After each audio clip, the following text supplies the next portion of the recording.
this is Kenny Clark, and this is Lombardi's Bar. This is one of my favorite podcasts to do. I'm just, blessed and thankful to be a part of this podcast. It's a great podcast. It's a great interview.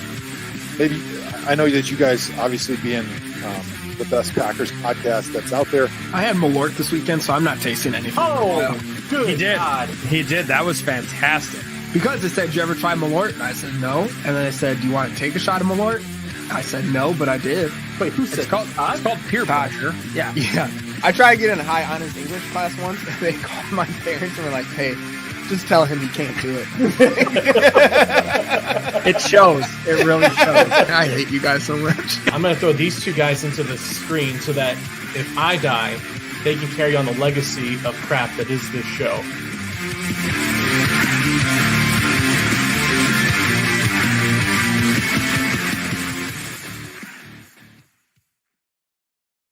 And welcome in, everybody, to another edition of Lombardi's Bar. Thank you for joining us on a beautiful Wednesday. Emma in the chat, comb over. See you as well. Jay, you beautiful degenerate. Thank you for stopping by, everybody, to the bar. Talking everything and anything Green Bay Packers and probably some other shit that, because Jimmy's here, may or may not be illegal. Let's jump right into it. Packers.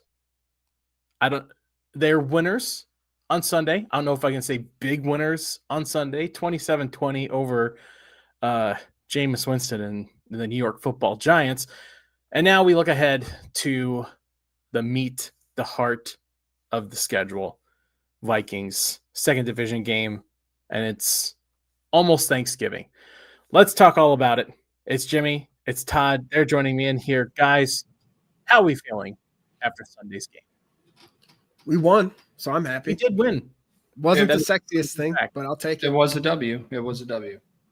It was, in fact. How did Jameis do it? Oh God! Yep. Eat the W. Do it one more time. Just like that. All right. Yep. Get some clips. Yep. Clip that. GIF it. Send it around. Yeah. I mean, like you said, it was ugly as shit. Which befitting the place are they playing. I hate playing at MetLife. I hate playing in New York. It's one of my least favorite places to have the team play. And yeah, just like the whole day, the wind situation affecting the kickers like it did. The offense still felt stilted and not up to par. And I don't know, it just felt that felt more like that win felt more like a tie than the Cowboys tie felt like a tie. Are you going to do this all fucking year? Is this going to be who you are the rest of the year? No, just they win an ugly game in bad weather, and we're going to sit here and just piss and moan about, like Jay said, the most lukewarm appreciate. We're back in the win column. This is where we want to be. Yeah, it was a good. Obviously, you want to You're not going to get shit Giants. right just instantly. It was a good win. I think it's easy now to just like switch to be like, I don't know if that's going to do that well against the Vikings. So like it was a little lukewarm, but look, I don't know if good win is what I would qualify that. It was a win. But wouldn't you say after losing 2 straight that this is a good win? And like we've seen again, it was like, yes, it was the errors on our own part, and we'll get into it with our buy around pay a tab, but it was like us shooting ourselves in the foot. We had Jordan Love go down for a little bit. Josh Jacobs went out. We knew we were going to get Carl Brooks went out for a little bit during that game. Zach Tom went out for a little bit during that game. And then we still come away with a 7-point win where it's like, yes, we could have, if we caught an interception, one of the 4 that we dropped before that, if we had a couple more catches instead of 7 drops, it would have looked sexier, but we pulled it out at the end. And we've said before, Packers find a way to shoot themselves in the foot and lose the game. This time they shot themselves in the foot 11 times and still found a way to win the game. So it does not feel like a tie by any. Jimmy said it. As long as you pull out in the end, that's all that matters. Yeah. Look, I understand all those things. I get it. It just, considering the opponent, considering just the whole feel of the game, it just felt like a very bleh game. Like maybe I might just be a broken man. I literally might just be broken at this point. I think you have to give a little more credit to Jameis Winston, scary guy, and then also like the Giants have a hell of a defensive line, which if any, we've seen what it's not to the Browns level, but we see what a really good defensive line has done to the team before. And we didn't lay up a goose egg. We were able to handle Dexter Lawrence. We had Brian Burns, Carter. We were able to still get it. Did we handle Dexter Lawrence? Enough to win the game. I'm not saying we did fantastic against them, but we didn't let them wreck the game to where we lost it. I'm just saying, like, Jameis Winston is throwing to some tight end named Theo, and before the game, I don't know if you could have named who their number one running back was going to be, who still ran all over this defense. Like, it just, like, look back at last year. Look back at last season. There were games that the Packers and this team looked very start and stop against, right? They went into Green Bay the week before Christmas, Monday night, and beat the worst team in the league in the Saints handily. That's what they should have been able to do here, and they had to come back in the fourth quarter to do it. This Giants team is better than that Saints team. And also, like, you just mentioned the Giants were throwing to whatever tight end, we don't know their name. Who is your buy around for? That's who we're throwing to in the tight end position. So, like, before we start saying they're doing that, like, we're throwing to number 81 until last week I didn't think existed on this earth. So, like, we all had people down and we're pulling it together. And it shouldn't be a shock that this is where Dan is at, because we saw it when he jumped off the Rodgers train. Like, once Dan decides, like, he's done with you, there's being able to be critical of somebody and also admit when somebody that you don't like does something good. Once Dan's done with somebody, he puts them in a fucking box and throws away the key. And no matter what they do, it will not be good enough to get out of that box. And he, in perpetuity, put Matt LaFleur in that box. So, like True North said, no, Super Bowl by less than 40 points.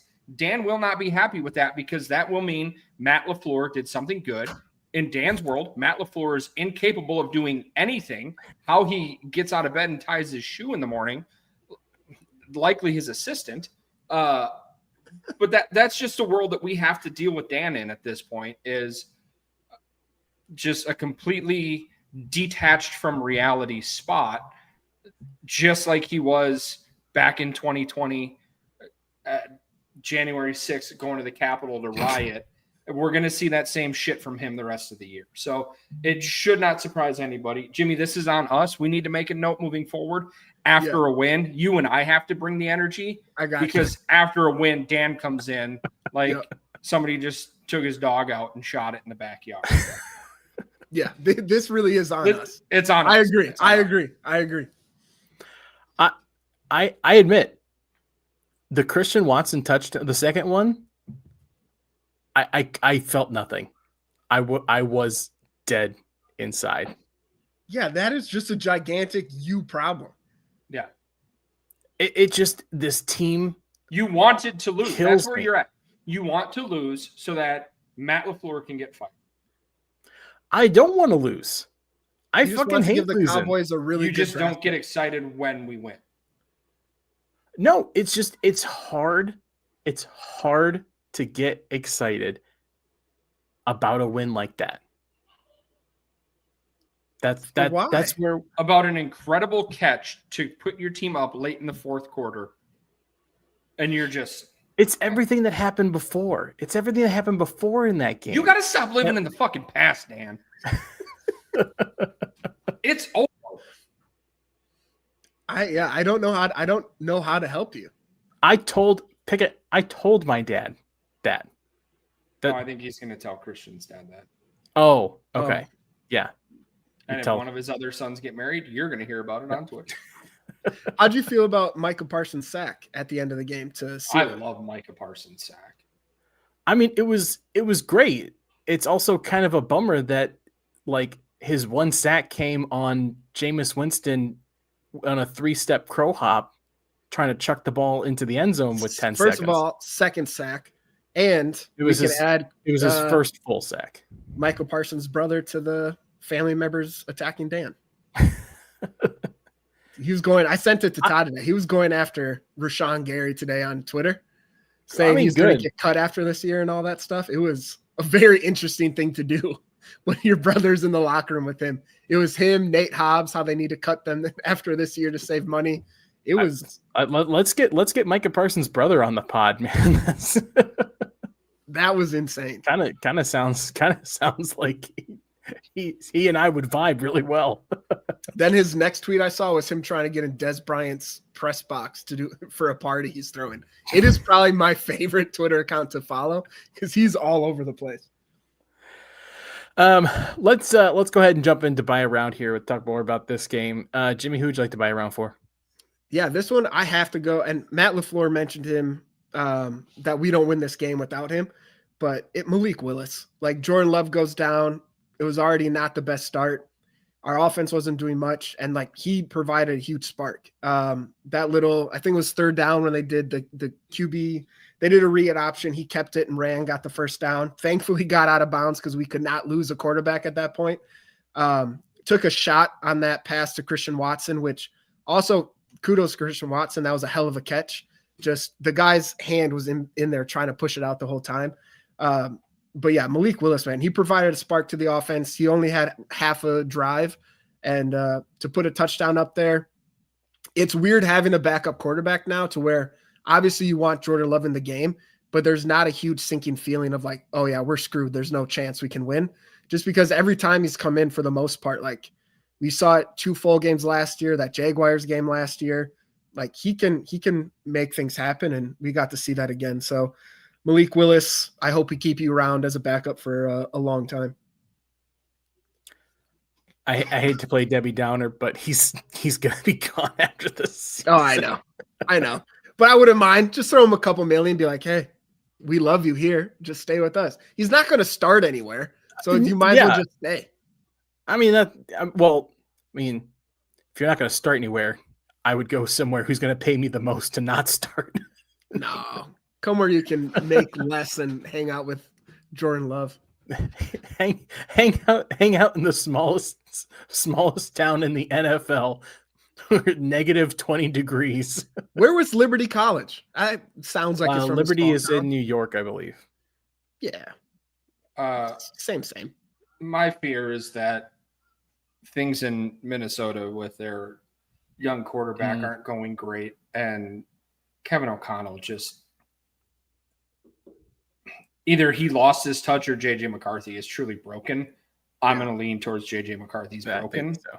And I'm worried that Malik ends up there with that quarterback whisper, and that would suck. I don't want to deal with that. Yeah. No, Raiders. He'd be a good fit with the Raiders. He's a perfect Raider. No, I feel like he's too sweet of a man to ever wear a Raiders jersey. Go to Las Vegas, somewhere that we're not going to have to deal with him regularly, because I think he's got a chance to be a good quarterback. Like we've seen him play pretty well, albeit in small sample sizes, and a game plan that's heavily doctored and tailored to him. But I think he could be a very serviceable quarterback. Yeah, but best as our backup. Liberty in Virginia, apparently. See, Virginia pleasantly named Lynchburg kind of fits the profile of Liberty University. Wonder what used to happen there. A lot of nice things. Todd, who would you like to buy around for? The punter, whatever his name is. I don't care. But there was that last punt of the game where it was like, we got that interception. It was like, cool, this game's over. No, it's not. And so you just, the way that the game was going and the way that special teams has been, and they're coming with an all-out block, and I was just watching that being like, shit, this is Rich Bisaccia masterclass going to do it again. And the punter boomed the shit out of that one and set the defense up in a good spot. So shout out to the punter. Good job. Whatever. Thank you. I was going to say, are you ever going to learn his name? It's a pretty great Just name. read the screen. Yeah, I'm looking at it. Nope. Never heard of her. No, it's bad when your game ball at the end of the game goes to your punter, where it's like, that's not ideal to begin with, but also like he deserved it. Like Todd said, he was putting the Giants offense in bad spots, and he was booming them all game. But you never want at the end of the game to be like, who was our best player? Our punter. Like two of the game balls went to the punter and the one defensive player that actually didn't drop the interception that got thrown to him. Not great. I don't think I'd heard Daniel Whelan talk until that brief moment he did in the locker room post getting the game ball. I was really expecting a thicker Irish accent. He really it didn't seem like he had like any Irish accent. Do you like him less now because of it? No, I'm just kind of like I do. I respect him less. I wanted a thick one. Do you think he had to get like a special credential to get in the locker room for that, or? Yeah, they actually. Because I'm assuming that they make outside. kickers and punters like use a hallway closet, broom closet. They're in the opposing team's locker room, that little shithole we make them go to. Yeah, I can see it. Spade coming in. Sam Congato, a Liberty University Eagle. How about that? That's Dr. Sam Congato to you. Dr. Sam Congato. Some respect on his name. That's my former boss went to his wedding like back in 2010, 2011, whenever he got married. All right, cool. Well, get him on the show or don't talk to us. Okay. Well, I'll work on it. In the meantime, I'd like to buy around for another no-name Packer, Josh Wiley. I mean, just coming out off of the practice squad.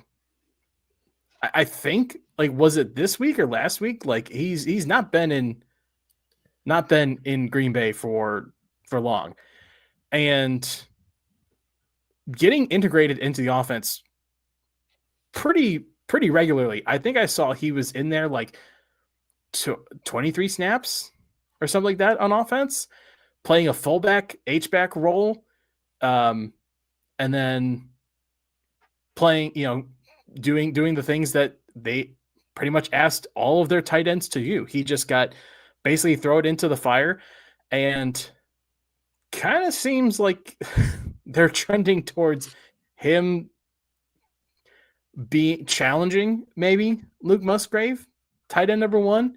I don't know, just really, really great to see how he played. He had some ups and downs, but for a guy that's only been there 2 weeks, I thought handled himself pretty well. I'm pretty sure Musgrave, out of all the tight ends, I think he had the least amount of snaps. Like they were really going towards Wiley and Fitzpatrick for that game, and it has to solely come down to blocking. Like Musgrave's 2 drops, but it is crazy that a person that no one knew about before the Eagles game. Like, I was watching the game at the bar in Orlando, and I was sitting next to an Eagle fan. I said, and was like, I don't think that human existed before today. And like, that's just, you're pulling people off the street, and they're more valuable to your offense right now than a second round pick. So he played well though. Like, his blocking you mentioned they put him at fullback sometimes, and he's doing a good job. It's just, I don't know, man. It's such a drop off at tight end with Kraft out, but if we can get a couple guys that can actually just do a decent job blocking and help this offensive line out, like that's the key part. Because receivers could theoretically pick up the passing game, but it's the blocking that we're going to miss the most. Yeah, the Packers do a thing similar to what the Brewers do with like relief pitchers, which is just like spawn guys from AI. Like they did with Zane Anderson a couple years ago, where you're like, this is a guy that no one has ever heard of, and all of a sudden he's starting. And same thing with this cat, like out of nowhere, just here he is. How did he get here? No idea. He's just on the team now in the end zone. Not a big deal. Like it's wild. Jimmy, you did just mention the receivers can pick up some of the receiving stuff. Did I see a tweet that Jaden Reed is back? He did not practice yet today. Okay. So Reed posted a tweet, posted a picture of himself yesterday in Packers gear. It got everyone all riled up, and then today, he's not there not ready yet to be cleared to get his 21-day window. So for Sunday, it would be a miracle, but maybe Thanksgiving. That'd be nice. I don't know. I still feel like that might be a stretch. It's probably going to be following game. Yep. Yeah. Don't worry, we'll get Malik Keith back. Same. Yeah.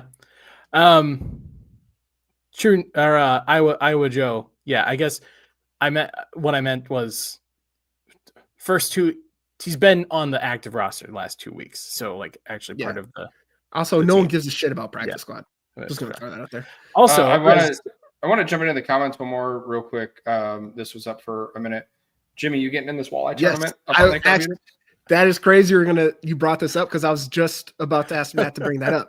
I am not, but if you are up here, come over, DM me on Twitter, and I will meet you at the Mug for a beer at Lake Arbutus. I have gone to it and watched. Walked around the area, but while I have teeth, my finger will get bit. It's just not for me. Bluegill, I'll catch those. They can't bite me. How are they going to bite you? With their teeth. You big dumb idiot. I just said that. They have teeth. Yeah, I know. I got to get the hook out. I fumble around. I fumble around. Sometimes my hands, not the smoothest, could slip off the hook. You never know. Just gets me. As much as I want to assume that Comeover is an incredible human being living up there, I really, just because of the way that Jimmy was just like, hey, shoot me a DM and let's meet at the Mug for a beer. I hope this is how Jimmy gets murdered. Yeah. I gotta go out somehow. I'm fine with it. Yeah. This episode is the lead-in for the Dateline episode. Yeah. Dude, I have life insurance. Des will be set. We're good. Des and I will be set. Des and her boyfriends will be set. Fuck them kids. Yeah. Well, I'm assuming Des would take care of the kids with the money. All right. I thought also Todd's responsibility. So I thought you were going to say, like, I would assume the kids would also be murdered. No. In this scenario, I would assume. No, just me. I'm the sole murdered person. Let's jump into to pay the tab here. Todd, who would you like to have pay the tab? I'm going to go Jeff Hafley. There's even in the preseason, people were talking about like he's a shoo-in for a head coaching job next year. Like, enjoy his last year here. People want him to take over for LaFleur. Like, I don't know that I've seen enough to convince me, one, that he's really just like the next guy that is going to be. I'm sure he'll get interviews, but I haven't seen anything that says like this is an absolute surefire head coach next season. And the other thing is, much like we've talked about LaFleur's offense falling, just looking flat at times, the defense just kind of goes through these spells where they just get pushed around, they get dominated, they don't play well, they're not aggressive, and then you see, and I don't know that Hafley is fully to blame on this, but you see the snap counts for Rashawn Gary, and it just like what's going on with the defensive coaching staff there that you don't have a guy like that playing as much as possible. Well, that might be more production based than anything. Even Rashawn Gary is not having a good season. No, well, and he started out great, And then you guys laughed at me when I said that mini bye for week 3 was going to suck all the momentum out of this team. And he's disappeared since then. Yeah. And I feel like there's a correlation between LVN going out and Gary going down, because I honestly, with how LVN was playing, there's a world where Gary was like the third person they had to worry about, because they had packages where they had all 3 of them on the field at the same time. And even the sacks that Gary was able to get in the first half of the season, a lot of them were kind of just cleanup sacks from Parsons getting pressure. And he's for them to say Anibare has earned more snaps at this point to take away from Gary just shows how far down he's dropped. Yeah, I mean, LVN statistically, in the small portion that he's been able to play, has statistically outperformed Rashawn Gary. Or not on the metrics. The metrics. He wins at a higher rate. He wins quick pass rushes at a better rate than Rashawn Gary does. And yeah, it kind of has been the story of Rashawn Gary's career. He's opportunistic. He kind of gets his stats when things work out well for him. And that kind of embolizes the whole defense. Like you were saying, Todd, like this defense gets pushed around way too much. They don't dictate things. They get the situation dictated to them, and they do a pretty good job of holding their own in most situations. But this defense, how many? I would love to see what their rate is on like 3 and outs, because it doesn't seem like they do that very much. It seems very much like they just kind of hold on, and they're just good at not breaking. Yeah, well, and you have to be, if you're going to be that reliant on bend don't break, you also have to create turnovers. And that's a thing that they don't do. There's not a lot of like big third down sacks and stops that come in. They're not great at pinning another team and getting that 3 and out to get field position and flip the field. Like it just that it feels dead a lot of the times. And I know they don't give up a ton of points, which is nice, but at the end of the day, like there's just it's a tough watch, and it puts them in situations against a team like the Giants where you've got to have a fourth quarter comeback because they can't stop a team like the Giants. And we're getting in spots now where we're letting them go, even if they only kick a field goal. Or we saw in the Giants game, they went on a long drive. We stopped them at 4th down in the red zone, but we're limiting our offense now so much to 7-8 possessions the whole game, to where like the average is between 10 to 12. And we're cutting ourselves short to where now our offense has to play a damn near perfect game, where with Jordan Love, as much as I think he's a great quarterback, a perfect game, usually not a thing that happens. Like there's going to be some mistakes that happen. You live and die with, he's going to make some crazy splash plays and then make a couple dumb ones, but it's putting our offense in weird spots. And then it's hard to gain momentum when you go on a touchdown drive, and then the next time you're on the field is 9 minutes later. It just doesn't mesh well. But a thing that I wasn't expecting with Hafley was Tom Pelissaro put out today his coaching candidates for 2026 and like the people to keep an eye on. And in the people to watch next season, the only Packer coach they had was Adam Stenovich. And then in the people to keep an eye on for the future, they mentioned like the defensive line coach, Montgomery, linebackers coach, defensive passing game coordinator. Like I did not see Hafley's name anywhere in there. So it was just weird, like all the hype of like, oh, he's going to get poached. And then an article comes out from like a real deep insider. And it's just, Hafley was not anywhere in the article. Deep insider? Not much, man. Not much. Deep insider. I hardly know her. I regretted it once it came out of my mouth. I totally regretted it. That's what she said. That was not great back-to-back ones. Jimmy, why don't you pick it up? Who do you have to take the tab? Yeah, I just did hands, just everyone's. It's our How offense. do they work? Yeah, everyone forgot. Like Musgrave had 2 drops, Dobbs had 2 drops, Wicks had a drop, Watson had a drop.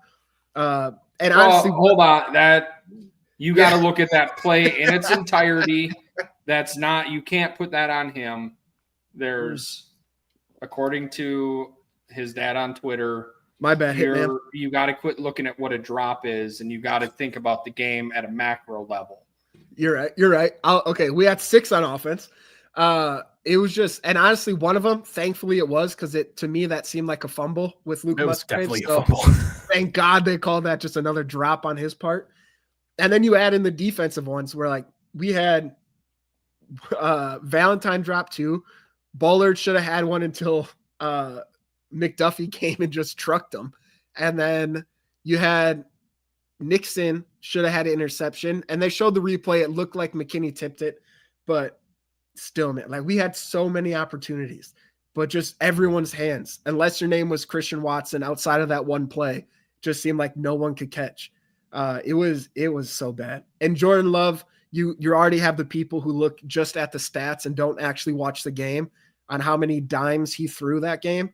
And just like, oh, he had a bad game. Look at this. It's like, yeah, but out of his 11 incompletions, 7 of them hit the receiver right in the hands, and they just dropped it. So it just, that was the most, to put my Dan hat on, that was a very upsetting part of this W. Well, and it goes, we talked about it a couple of weeks ago. I mentioned with Dobbs and the receivers in general, like even though they're not all drops, you at some point you have to make a play for your quarterback. And it just seems like unless they are not being touched and the ball hits them right here, they're probably, it's not a catch. Like odds are anything that they've got to reach for that's off their frame, that's a little bit behind them, that's a little out in front. Like there's just no hope that they're actually going to come down with it. And that's where I think, like, to get this offense moving, a lot of times, you put those are, how many of those came on 3rd downs or 2nd and long that then create a 3rd and long. And now you're behind the sticks. And so it's things like that just continue to slow down and gunk up this offense and make it hard for Matt and Jordan to stick to the game plan,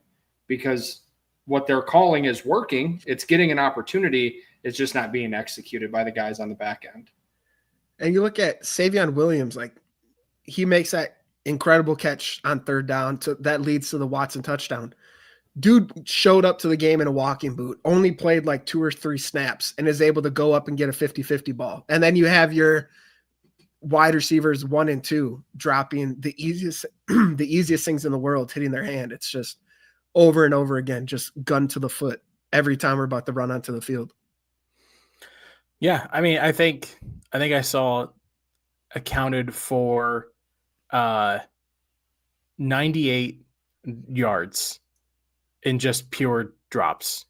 Like if those drops had been caught and no yak afterwards, 98 yards.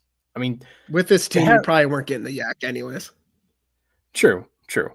But like it's that 100 yards is, I mean, that's for most quarterbacks, that's half of what you throw in an entire game, basically. Yeah, it's just there's no excuse for it. There's literally just no excuse. That's your job as a wide receiver, is catch the fucking ball. And to have, like you said, like the guys that are supposed to be doing that, not in like the most key situations, that's the worst. Leads into hold on real quick. Yeah. Jimmy, you mentioned Malik Heath coming back. I missed, has there been anything else said about why he didn't make that trip? They said they're keeping it in-house. Yeah. And that he keeping it in-house, and that Matt LaFleur said, but I do want to say I'm happy he's on the team and I expect him to come back and contribute. Something like that. So yeah, it's not like the other, because we heard about like Keon Coleman when he didn't travel. Dawkins was very open about him just being late and skipping a team meeting. But with Heath, we have no idea what it was. Probably had to do with Bo Melton out snapping him last week or something like that. But yeah, who knows? That was my thoughts. Yeah. But when your number one job is blocking and you whiff on blocks, of course Mhm. you're not going to have you out there. Like that's why you're on this team, is to block and make 2 or 3 great catches a season. So Yeah. So I'll go into mine here now. Well, and one other before. Sure. You good? Yeah, no, I'm good. Okay. Luke Musgrave. Get ready to learn Canadian, buddy, because you're headed straight to the CFL. Man. I'm done. Oh yeah, Matt LaFleur in perpetuity. That's always there. Standing order. But yeah, Luke Musgrave, I'm done. I've seen enough. It's a real shame because I remember that rookie season with him and Tucker Kraft, and he was the clear runaway number 1 tight end. Like people were wondering how Tucker Kraft was going to find a spot like on this team moving forward. And then unfortunately, like I always like to colorfully put, spatchcocks his spleen, takes him out for the rest of the year, and ever since then has just been like a different person. It's really unfortunate to see, but I'm done with a tight end that can't block and actively fumbles every pass thrown to him and can't stay on his feet. I agree with you. I'm very frustrated with Musgrave. I just feel like the stuff that we saw him doing well at his rookie season, we just don't see anymore. Like we know he's not a great blocker. You have 2 backup tight ends now behind him that are better. We've seen him his rookie year go out into the slot or out wide and be a decent deep threat, but we just don't see that anymore with him. Like we're doing these little flat routes where we all know the second he catches the ball, he's either going to trip himself or get tackled. So like, I think it's a combination of Musgrave hasn't taken the step, whether it's just constantly injured or just he's never going to be a good blocker. But like LaFleur also, to your in perpetuity pay the tab, like LaFleur has to put him in better situations to be a contributing factor. Like we know these 2 things that you're asking him to do these last couple games, he's not good at. So like, why do we keep doing that? Like put him in a position. I still think we put him out and try to be more of a passing threat downfield or in intermediate routes. Like I think he could be decent at that. Not good, but at least give you another weapon. I just don't know why we're having him in those 2 spots where it's like, he can't do anything. Can't block for shit. You'll get 1 yard maybe if he catches the ball, if you put him in the flat. Like that's the part I'm confused on with that. Yeah. I mean, you find ways to get him matched up on a linebacker, and I think he's going to grab some decent yards going up the seam. But it seems like they're just like dead set on making him earn any touches by being a blocker. And I don't know if you watched what he did in college. It wasn't block. Yeah. And this team has an incredible ability to draft bad tight ends early in the draft. Like you go Sternberger, DeGuara, and I'm not ready to give up on Musgrave yet, but Jesus, man, come on. You're making it tough. Yeah. I mean, I'll say, like, I understand him not getting as many touches in the offense before because he's behind Christian Watson. He's behind Tucker Kraft. And with the way the offense kind of works, he's probably behind wide receiver number 3 at any point. And then you also have touches going to Josh Jacobs. And it's like, where do you find the place for Musgrave to fit in? When Tucker Kraft is playing at that kind of level, you don't take him off of the field or take away opportunities for him to make sure Musgrave can get in there. Like I think he's a victim of unlucky circumstances with this team where Tucker Kraft just blossomed very quickly into a elite number 1 tight end in an offense that loves to use their tight ends like that. And just never kind of was able to get back into a rhythm. And I don't know. I don't see a place for him on this team because I understand like now, like you put him in the situations, try to make it, but like even the times where you're getting the ball, it's a miracle that he stays on his feet and he's fumbling the ball around. He's not catching the ball. I understand he works better in running different routes, but this is the NFL, buddy. Like if you're going to play tight end, you got to be able to run more than just a seam route, unless you're Jimmy fucking Graham, which I don't think he is. Yeah. Let him try at this point. Yeah. Because we've seen other tight ends. Like you look at like Noah Fant right now too. Like he's one that never was a good blocker, took a little bit to get going. And once teams realize like, let's just don't ask him to block and put him in random pass situations, he's serviceable. Mike Gesicki, he's had a good NFL career during that. It does not warrant the second round pick that we took on him at all. But it's you got to get something out of him. Yeah, it's getting some value out of a player that has enough talent to do something on the offense, especially now where we have Savion still in a walking boot, didn't practice today. Matthew Golden was limited, got re-injured in the game against the Giants and was out of the game. Reed's still out. Malik Heath was a healthy scratch because of discipline reasons. Like at some point, like you got to pivot and just put him where he's good and see what you can do.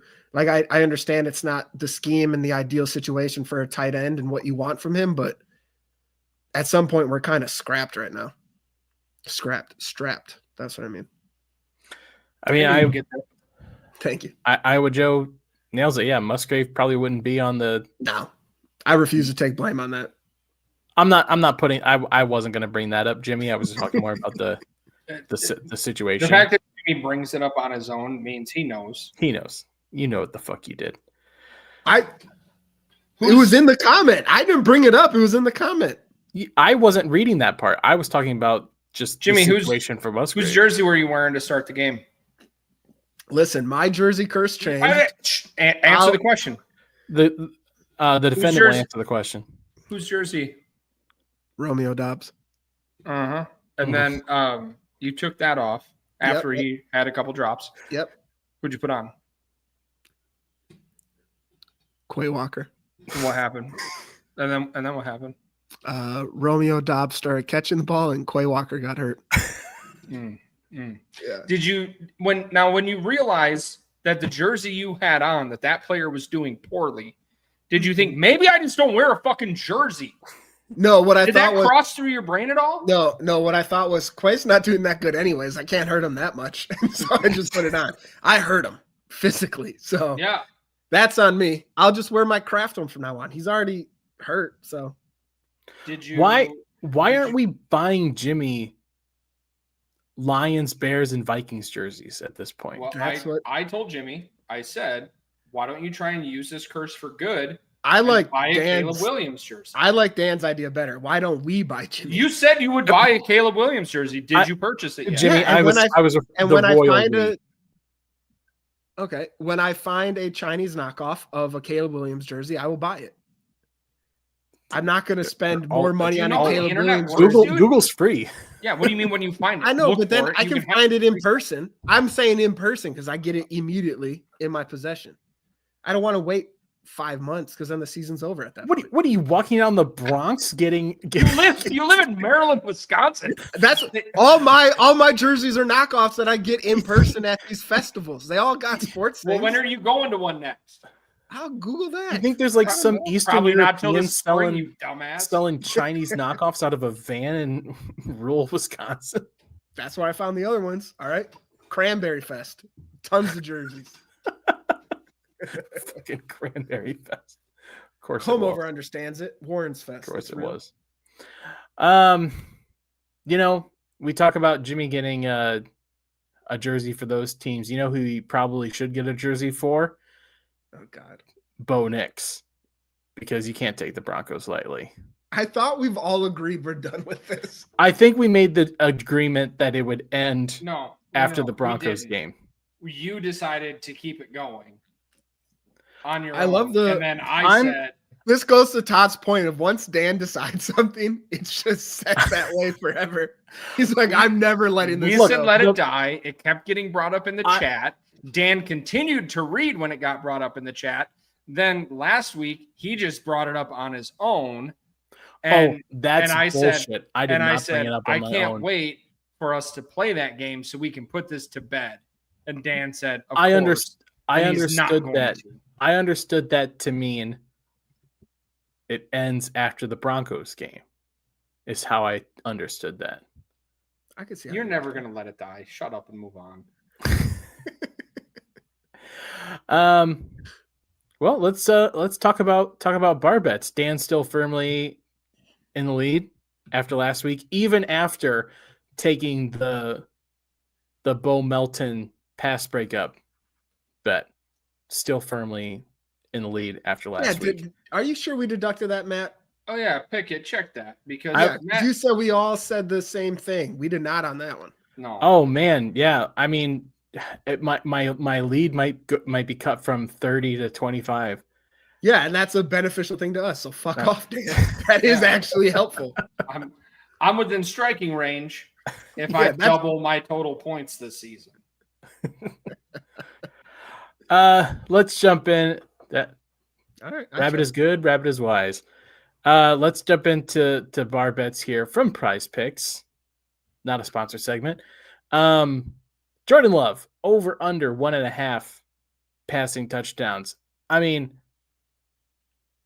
I'll just go ahead and say I'm gonna hammer the fucking over on this. 5 Bakhtiaris over. Todd, 5 Bakhtiaris over. I'm following. Josh Jacobs is questionable. It's just if we're gonna win the game, he has to have at least 2 touchdowns. Yeah, three touchdown game for Emmanuel Wilson incoming. Yeah. Romeo Dobbs over under 49.5 yards. Jimmy? This one's we saw them last year switch to a lot of man defense, and Dobbs is not the best man beater. But I also want to hope that he has just a bounce back game from last week. I'm gonna go under 2 Bakhtiaris. 5 Bakhtiaris over. Oh, this is where Todd gets me. Yeah, I'll go 3 Bakhtiaris over. He had 53 yards last week, and that was with 2 major drops. Let me change mine, Matt. Let me change mine. Nope, set in stone. All right, fair enough. Dan already put it in his box and locked it up. It's there. Once Dan shoves something in his box, it's gone forever. Nothing comes out of that box. All right. Aaron Jones over under 0.5 touchdown. So will he score? And now Jimmy, you put these on here. Yes. Rushing touchdown, anytime touchdown. Anytime touchdown. Anytime touchdown. Yep. Okay. I picked him because last year he wanted to do a Lambeau leap after he scored, and we kept him out of the end zone. So thought we'd bring it back up this year. Todd? 5 Bakhtiaris under. Oh, okay. I think this is the game that both teams, both sides of the ball, come back to life. And Rich Bisaccia continues to make this game interesting. The only touchdowns for the Vikings are special teams. Jimmy, I'm gonna follow Todd. I think they've been doing a lot of Jordan Mason at running back. So I think even if it gets into striking distance, I think it will be a Jordan Mason show. Does anyone know? Is Aaron Jones fully healthy? Because I know he's been spotty. He's not fully, but he's playing healthy. Has he been fully healthy in 6 years? I mean, like, is he on the injury report this week? From what I saw, he's playing. There aren't any issues. I can check right now. Not the question that I don't know exactly right now the fucking Vikings injury report. Then that's what you tell me, Jimmy. That's what you gotta say. Well, I was trying to make a bad decision. Okay. I mean, either way, all the points you guys said, I got it right here. He is He had a shoulder injury on the report, but he was a full participant today. Okay. All the points that you guys said completely valid. I think they make sense. I'm still gonna go over. I'll go 3 Bakhtiaris over just because like we can't stop the run. It's gonna happen. I don't know. It feels inevitable. No matter how the rest of the game goes, we might win 35-7. That 1-7 is gonna come from Aaron Jones. That's just my feeling. Let's jump to Bo Melton. Does it get a pass breakup this week? What do we think? Can we start adding offensive touches to this? Because then it gets interesting. I mean, that we did talk about that, combining pass breakups and offensive touches. Because what did he get this past week? He had like at least 2 rushes, right? Yeah, I think so. Put in the chat. He was our 3rd leading rusher. He was. Yeah, here, let's I think one of his carries went for 17 yards. He had 1 rush for 17 yards. Yeah. Just good enough for third on the team. No targets. Let's change it up here. Let's do Bo Melton pass breakups plus offensive touches over 2.5. 5 Bakhtiaris under. Yeah. I don't know. He did have the first 100-yard receiving game for us a couple years ago against the Vikings. That being said, yeah, I'm following Todd under. I'll go 1 Bakhtiari over. You dirty bitch. Also, let's address this. Matthew, you put in there, Dan's points came for the McManus under 1.5 field goals. If he's hurt and didn't play, that's a null and void. You should not get points for that. I'm not sure. That's just be a cancel because he didn't play the game, and we made these under the presumption he didn't kick any fucking field goals. Then did he? Yeah, because he was hurt. He was a full participant when we made this bet. Your Honor. Then I'm just saying, Your Honor.